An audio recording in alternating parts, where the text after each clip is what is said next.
लग्नासाठी अल्पवयीन मुलीचे अपहरण करून मुलीवर अत्याचार करून तिला शाळेत बांधून ठेवले। दुसऱ्या दिवशी कर्मचाऱ्यांनी मुलीची केली सुटका। गोंदिया जिल्ह्यातील तिरोडा तालुक्यात एक संतापजनक आणि धक्कादायक घटना उघडकीस आली असून संपूर्ण परिसरात खळबळ उडाली आहे। लग्नासाठी नकार दिल्याच्या रागातून एका 21 वर्षीय तरुणाने गावातीलच अल्पवयीन मुलीचे अपहरण करून तिच्यावर अत्याचार केल्याची गंभीर घटना दौनीवाडा पोलीस स्टेशनच्या हद्दीत घडली आहे। या प्रकरणी पोलिसांनी आरोपी सुमित उईके याच्याविरुद्ध पोक्सो कायद्यासह भारतीय न्यायसंहितेच्या विविध कलमाखाली गुन्हा दाखल केला असून त्याला अटक करण्यात आली आहे। मिळालेल्या माहितीनुसार पीडित मुलगी आणि आरोपी हे एकाच गावातील रहिवासी असून त्यांच्यात मागील 2 वर्षांपासून ओळख होती। मात्र 3 महिन्यांपूर्वी आरोपीने पीडितेच्या इच्छेविरुद्ध जबरदस्तीने शारीरिक संबंध प्रस्थापित केले होते। त्यानंतरही तो तिचा सतत छळ करत होता।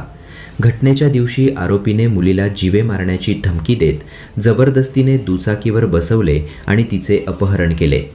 यानंतर आरोपीने तिला गावातील जिल्हा परिषद प्राथमिक शाळेच्या एका खोलीत नेले। तिथे माझ्याशी लग्न कर नाहीतर तुला जीवे मारेल अशी धमकी देत तिच्यावर दबाव टाकला। मात्र पीडितेने ठामपणे नकार दिल्यानंतर आरोपीने अमानुष कृत्य केले। त्याने तिचे तोंड, हात आणि पाय ओढणीने घट्ट बांधले आणि तिला त्या खोलीतच बंद करून स्वतः तेथून पसार झाला। दुसऱ्या दिवशी शाळा उघडण्यासाठी कर्मचारी आले असता हा प्रकार समोर आला। मुलगी बांधलेल्या अवस्थेत आढळून आल्याने तिची तातडीने सुटका करण्यात आली आणि पोलिसांना माहिती देण्यात आली।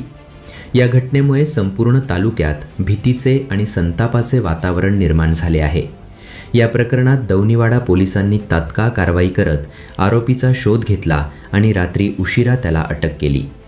तिरोड्याचे उपविभागीय पोलीस अधिकारी साहिल झरकर यांनी या घटनेची पुष्टी केली असून पुढील तपास सुरू असल्याचे सांगितले आहे।